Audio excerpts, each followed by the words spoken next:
Thane civil रुग्णालयातून 50 रुग्णांना मोफत उच्च दर्जाच्या उपचारांची नवसंजीवनी।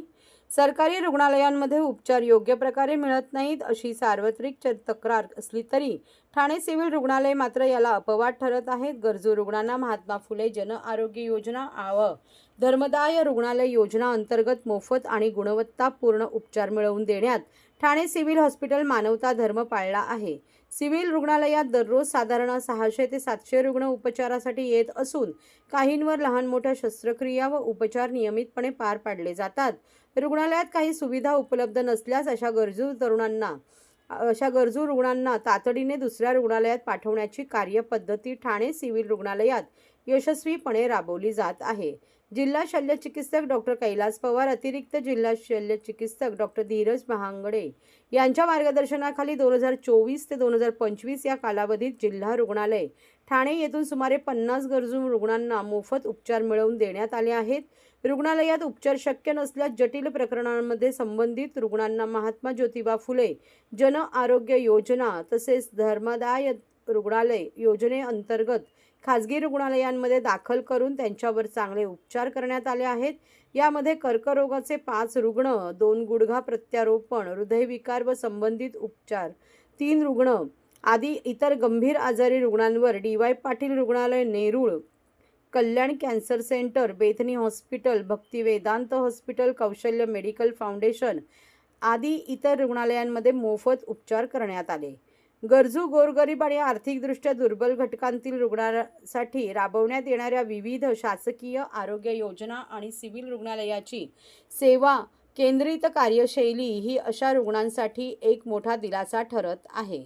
सिव्हिल रुग्णालयात माझ्या वडिलांसाठी आवश्यक उपचार शक्य नव्हते, त्यामुळे मी हताश झालो होतो, परंतु जिल्हा शल्यचिकित्सक डॉक्टर कैलास पवार सर आणि त्यांच्या टीमने तात्काळ मदत केली। त्यांनी दुसऱ्या रुग्णालयात पाठवले आणि तिथे वडिलांना मोफत आणि चांगले उपचार मिळाले।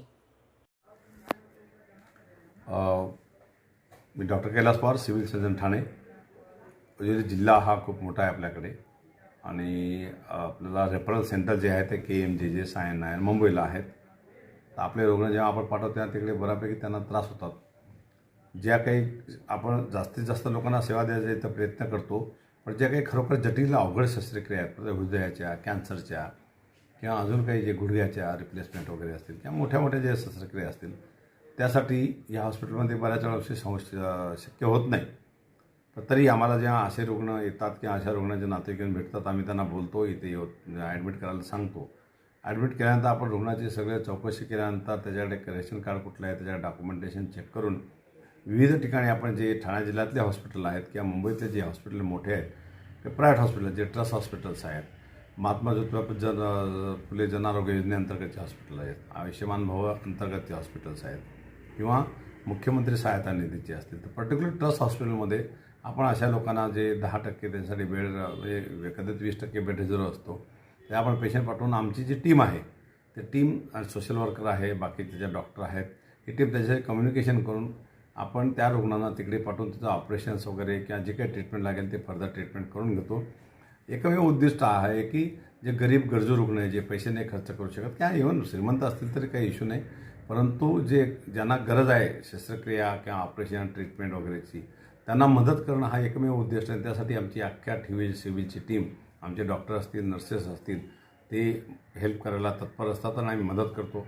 आतापर्यंत कितीतरी पेशंट आम्ही ह्या दृष्टीने याच्यामध्ये आम्ही त्यांना बाहेर, आमच्याकडे जे शक्य सर्जरी होत नाही किंवा जे ट्रीटमेंट होत नाही ते आम्ही बाहेर करून दिलेले आहेत आणि खरोखर त्या दृष्टीने त्या अँगलने आम्हाला त्याचं खरोखर समाधान वाटतं आणि हा जो कार्य हा खूप चांगला आहे, जे आपण लोकांना मदतीचं काम जे करतो आहे। मी लोकांना एकच याद्वारे विनंती करेल, आव्हान करेल की तुमच्याकडे जे रुग्ण आहेत तुम्ही हताश होऊ नका, कृपया वेगवेगळ्या स्कीम्स आहेत, चॅरिटी हॉस्पिटल्स आहेत, महात्मा ज्योतिबा फुले जन आरोग्य योजना असतील, मुख्यमंत्री सहायता निधी असेल, आयुष्यमान भव असेल किंवा काही ट्रस्ट आहेत आपल्याकडे, सिद्धिविनायक ट्रस्ट असतील किंवा मग शिर्डीवाले साईबाबा ट्रस्ट आहे, अशा बऱ्याचशा ट्रस्टकडूनही काही पैसे आपल्याला मिळू शकतात, आपण ऑपरेशन करू शकतो।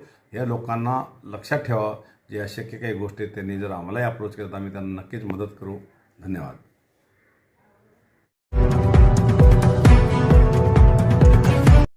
नागरिकांना आवाहन करण्यात येत आहे की सध्या डासांमार्फत पसरणाऱ्या डेंग्यू या आजाराचा प्रसार रोखण्यासाठी प्रत्येकाने पुढील प्रमाणे कार्यवाही करावी. डेंग्यू आजार एडिस इजिप्ती हा डास चावल्याने होतो. या डासांची पैदास साचलेल्या किंवा साचवलेल्या स्वच्छ पाण्यामध्ये होते. 8 दिवसांपेक्षा जास्त दिवस पाणी उघडे व साचून राहिल्यास त्यात डास अंडी घालतात. अंड्यांच्या अळ्या तयार होऊन पुढे डास तयार होतात.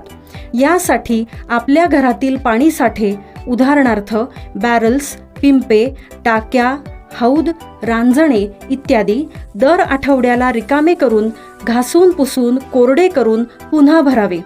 1 दिवस कोरडा दिवस म्हणून पाळावा. पाणी साठ्यांना घट्ट झाकणे बसवावीत किंवा जुनी साडी, चादर, धोतर यांनी बांधून झाकून ठेवावीत, म्हणजे डास त्यात जाऊन अंडी घालणार नाहीत. घराच्या गच्चीवर, आजूबाजूला, अंगणात कोठेही पाणी साचू देऊ नये. भंगार सामान उघड्यावर टाकू नये. उदाहरणार्थ टायर्स, प्लास्टिक सामान, कुंड्या, टाकाऊ वस्तू इत्यादी. अशा सामानात पावसाचे पाणी साठून त्यात डेंग्यूच्या डासांची पैदास होते. घरातील कूलर्स, फ्रीजच्या पाठीमागील ट्रे हे देखील वेळोवेळी कोरडे करावेत. लक्षात ठेवा, नुसत्या फवारणीने डास घनता कमी होत नाही, तर त्यासाठी डास पैदास ठिकाणे नष्ट करणे ही आपल्या सर्वांची जबाबदारी आहे.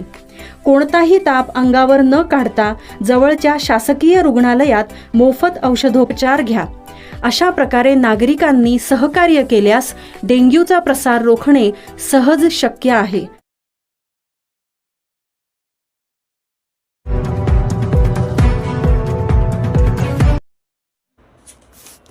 गायमुख घाट रस्त्याच्या दुरुस्तीसाठी काँक्रीटचा प्रयोग करण्याचे महापालिका आयुक्त सौरभराव यांचे निर्देश.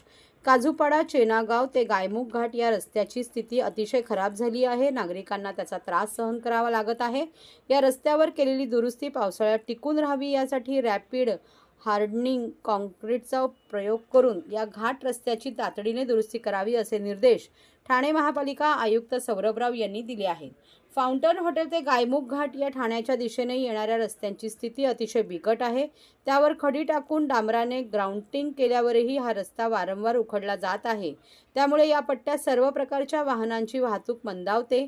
वाहने उलट्या दिशेने येऊ लागतात. गर्दीच्या वेळी येथील वाहतूक कोंडीचा परिणाम मुंबई अहमदाबाद रोडवर चिंचोटीपर्यंत जाणवतो. तसेच मीरा रोडपर्यंतही वाहनांचा खोळंबा होत असल्याची माहिती पोलीस उपायुक्त वाहतूक पंकज शिरसाट यांनी ठाणे महापालिका आयुक्त सौरभराव यांच्या अध्यक्षतेखाली मंगळवारी झालेल्या बैठकीत दिली. त्यावर या रस्त्याचा मूळ ढाचा वाहून गेला असल्याने तेथे कोणतीही उपाययोजना टिकत नाही. मात्र वाहतुकीच्या सोयीसाठी वारंवार रस्त्याची दुरुस्ती करत असल्याची माहिती मीरा भाईंदर महापालिकेच्या सार्वजनिक बांधकाम विभागातील कार्यकारी अभियंत्यांनी दिली. त्या संदर्भात पावसाळा असल्याने खड्डे भरताना रॅपिड हार्डनिंग काँक्रीटचा वापर करण्याची सूचना नगर अभियंता प्रशांत सोनागरा यांनी केली आहे. घोडबंदर रस्त्यावरील सेवा रस्ता आणि मुख्य रस्ता यांच्या एकत्रीकरणाचे काम पावसाळ्यामुळे थांबलेले आहे. काही ठिकाणी एकत्रीकरण झाले असले तरी मूळ रस्ता आणि नवीन रस्ता यांच्यात काही ठिकाणी अंतर पडले आहे.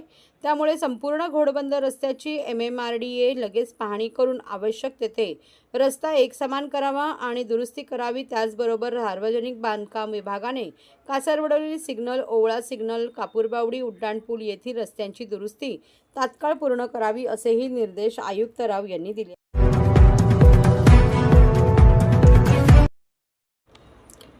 शास्त्रीनगर परिसरातील अनधिकृत बांधकामांवर कारवाई. ठाणे महापालिका कार्यक्षेत्रात महापालिकेच्या वतीने अनधिकृत बांधकामे निष्कासित करण्याची कारवाई आयुक्त सौरभराव यांच्या निर्देशानुसार सुरू आहे.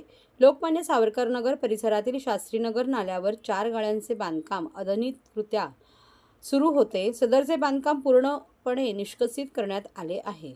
तसेच या परिसरातील ज्येष्ठ नागरिक कट्ट्यालगत हत्ती पुलाजवळ शास्त्रीनगर येथे असलेले वीट सिमेंटचे 8 पिलर व त्याखालील सिमेंटचा कोबा तसेच गाळ्यासाठी उभारण्यात आलेल्या 5 भिंतींचे वीट सिमेंटचे बांधकाम JCB मशीन व मनुष्यबळाच्या साहाय्याने निष्कसित करण्यात आले.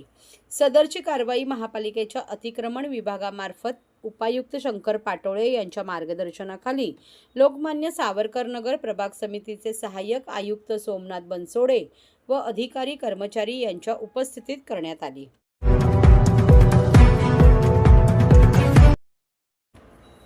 विना तिकीट प्रवाशांची धरपकड.